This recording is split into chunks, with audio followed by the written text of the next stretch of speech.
you, Chairman Agus. Before I begin my opening statement, please accept my sincerest condolences to your constituents impacted over the holiday break by the Marshall Fire. This fire, which was the most destructive in Colorado history and destroyed 1,084 homes, will affect these families and the community for years to come, and we're holding them tightly in our prayers.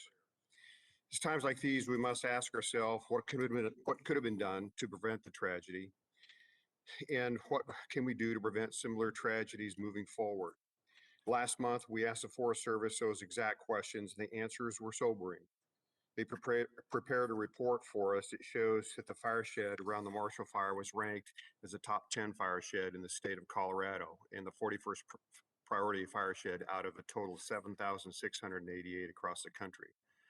And while it's devastating that over 1,000 homes were lost, Forest Service statistical modeling has identified plausible future fire events in the area with 3 to 4 times the building exposure and probable loss in the Boulder area. This most extreme simulated fire could potentially expose 39,418 buildings versus the 7,700 in the Marshall Fire. So, Mr. Chairman, I'd like to ask for unanimous consent to insert the Forest Service report on the Marshall Fire and surrounding fire shed into the hearing record. So approved. Thank you, Mr. Chairman. Fortunately, there are some solutions. Republicans have asked to hold a hearing on H.R. 4664, the Bipartisan Fire Sheds Act, that is being led by Representative Blake Moore and Henry Cuellar. That is based on this exact science and would target the top 10% of the highest risk fire sheds across the country. I'm a proud co-sponsor of this legislation, which would also bolster the Forest Service recently announced 10-year strategy to confront the wildfire crisis, which is based on similar fire shed science. Chairman Agus, you have my pledge to work with you on this issue so that we can make sure what happened in your district never happens anywhere else again. Moving to the bills on today's hearing, I'm pleased that today's hearing includes a bill that I'm co-sponsoring to make an important technical correction for the fiscal year 21, Secure Rural Schools payments. It is often said that poor process results in poor policy, and the recently passed Infrastructure and Jobs Act, which is colloquially known as BIF, is a prime example of poor process and poor policy. The bill, which was jammed through on the House floor with no real vetting, is riddled with errors and implementation challenges we are just beginning to learn about. One of these implementation challenges relates to the reauthorization of the Secure Rural Schools program.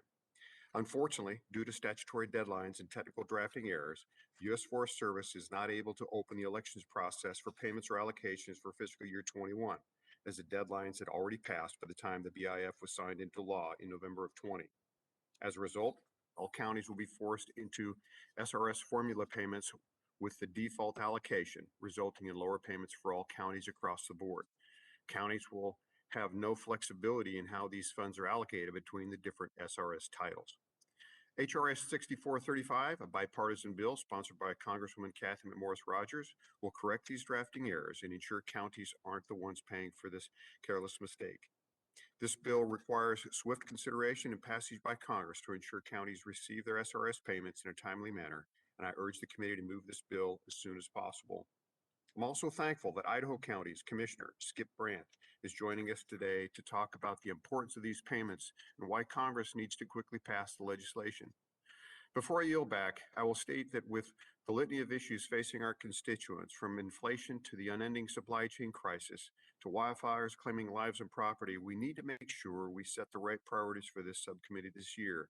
Not to diminish the importance of the bills before us, but I fear this tranche of innocuous bills reflects a lack of urgency and concern by some of my friends on the other side of the aisle to provide real solutions to these crises afflicting our nation and our public lands. With that, thank you to the witnesses for appearing here today. I look forward to your testimony and yield back the balance of my time.